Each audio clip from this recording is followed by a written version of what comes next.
Hello दोस्तों, स्वागत है हमारी YouTube चैनल टेक स्टोरी में। आज मैं आपको सुनाने वाली हूँ इंस्पायरिंग मोटिवेशन कहानी। तो चलो वीडियो शुरू करें। यदि आप हमारी चैनल में नई है तो लाइक करें, शेयर करें और सब्सक्राइब करें। बिना समय गवाए वीडियो शुरू करें। बहुत समय पहले की बात है। यूरोप महाद्वीप के जर्मनी देश में एक पति और पत्नी रहा करते थे।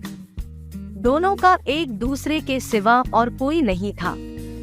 विवाह के कई वर्षों उपरांत भी उनकी कोई संतान नहीं हुई। समय इसी प्रकार से गुजर रहा था कि अचानक एक दिन स्त्री को अपनी कोख में संतान की अनुभूति हुई और गर्भावस्था के दौरान उसको कुछ इस प्रकार महसूस हुआ कि उसको रेपंजेल नामक शाक खानी चाहिए। आसपास वह शाक कहीं भी उपलब्ध नहीं थी। पति पत्नी एक जादूगरनी के बगीचे के समीप ही रहते थे। पत्नी के मन की बात जब पति ने सुनी तो पति ने उससे वादा किया कि वह उसके लिए रेपंजेल नाम की वह शाक साथ लेकर आएगा। बगीचे में चोरी से घुसकर उसने वह शाक अपनी पत्नी के लिए तोड़ी और यह क्रम कई दिनों तक चलता रहा। एक दिन बगीचे की मालकिन जादूगरनी ने, जिसका नाम देम गोथेल था, उसे यह चोरी करते हुए देख लिया और जादूगरनी ने पति को बंधक बना लिया। पति जादूगरनी के सामने बहुत गिड़गिड़ाया और अंततः जादूगरनी एक शर्त पर वह शाक उसकी पत्नी के लिए देने के लिए राजी हो गई। शर्त यह थी कि संतान के जन्म के बाद वह उसे जादूगरनी को सौंप देगा।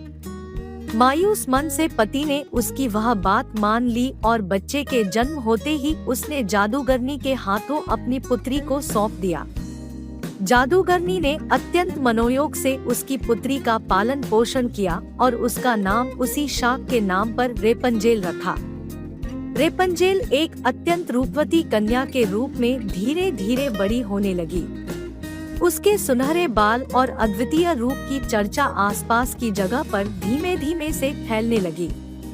कन्या के 12 वर्ष के होते ही जादूगरनी डेम गोथेल ने उसको एक ऐसी मीनार में कैद कर दिया जिसमें ना तो कोई दरवाजा था और ना चढ़ने के लिए ही कोई सीढ़ी। इसमें एक ऊंचे स्थान पर एक कमरा था जिसमें कि केवल एक खिड़की थी।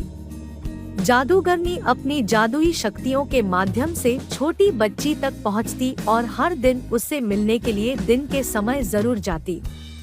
इसी प्रकार से दिन बीतने लगे। वह बच्ची बड़ी होकर एक अत्यंत रूपवती स्त्री के रूप में बड़ी हुई। उसके लंबे घने सुनहरे बाल इतने लंबे हो गए कि बाद में जादूगरनी उनके सहारे मीनार पर चढ़कर कमरे में आने और जाने लगी। ऐसा करते वक्त वह रेपंजेल को पुकारते हुए कहती, रेपंजेल अपने बाल गिराओ ताकि मैं तुम्हारे सुनहरे बालों पर चढ़कर ऊपर आ सकूं। समय इसी तरह से गुजरता गया और एक दिन किसी राज्य का राजकुमार घूमते घूमते उसी क्षेत्र में आ गया जहां पर रेपंजेल उस मीनार में रहती थी।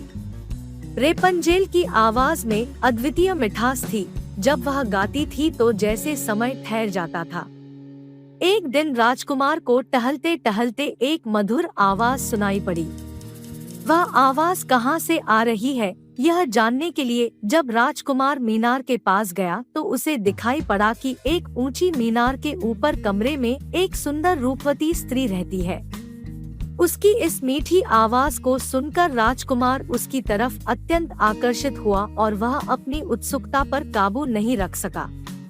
उसने मन में ठान ली कि वह इस बंद मीनार में रहने वाली स्त्री, जिसकी आवाज इतनी मधुर है, के विषय में जान के ही रहेगा। एक दिन जब दिन के समय जादूगरनी रेपंजेल से मिलने के लिए आई तो उसने जादूगरनी को वह शब्द कहते और बालों के जरिए ऊपर चढ़ते हुए देख लिया। राजकुमार ने इसी प्रकार जब रात के समय रेपंजेल को पुकारा तो उसने उसे आने के लिए मीनार के सहारे अपने बालों को लटका दिया। राजकुमार ऊपर जाकर रेपंजेल से मिला। रेपंजेल और राजकुमार एक दूसरे से प्रेम करने लगे थे। दोनों ने मिलते ही एक दूसरे को पसंद कर लिया था और वह एक दूसरे के लिए के अंतरंग सहचर बन गए। आता राजकुमार ने रेपंजेल के सामने विवाह का प्रस्ताव रखा। रेपंजेल इस पर सहमत हुई और दोनों का मिलना जुलना धीमे धीमे बढ़ने लगा। जादूगरनी डेम गोथेल रोज दिन के समय रेपंजेल को मिलने के लिए आया करती थी।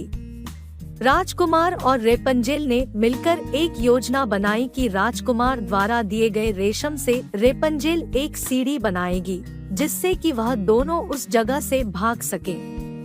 रेपंजेल की मूर्खता के कारण जादूगरनी डेम गोथेल को राजकुमार के रेपंजेल के पास आने और उसके गर्भवती हो जाने का पता चल गया।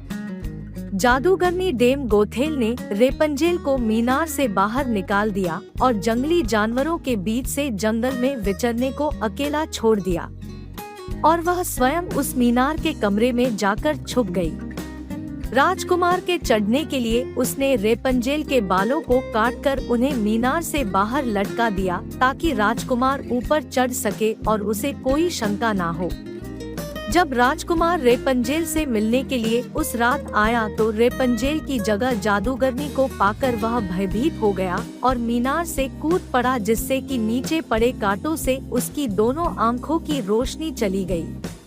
जब राजकुमार नीचे गिरने लगा, उसके हाथ में रेपंजेल के कटे हुए बाल आ गए और रेपंजेल की लंबी बालों की लट राजकुमार के साथ ही नीचे गिर गई।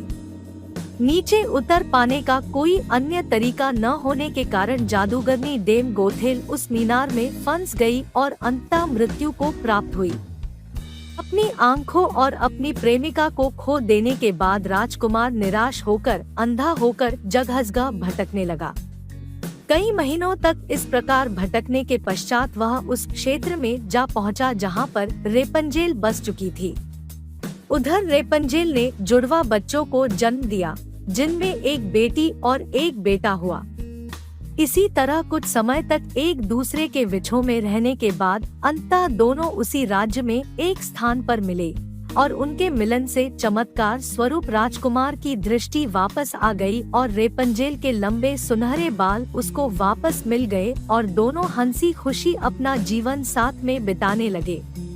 इस कहानी से हमें यह शिक्षा मिलती है कि बुरे का अंत बुरा ही होता है और विश्वास के सहारे एक दिन दुनिया में सब कुछ पाया जा सकता है। जिस तरह जादूगरनी गलत नियत से रेपंजेल को इतने साल कैद में रखती है, एक दिन उसे इसका दंड मिला और वह मारी गई। रेपंजेल ने बचपन से उम्मीद लगाई हुई थी कि उसे एक दिन कोई बचने आएगा, उसकी खुशहाली भरी जिंदगी होगी। एक दिन उसके इस विश्वास को भगवान ने पूरा कर दिया। ऐसी ही अन्य प्रेरणादायक हिंदी कहानी के लिए हमारी YouTube चैनल टेक स्टोरीज को सब्सक्राइब करो। Thank you for watching.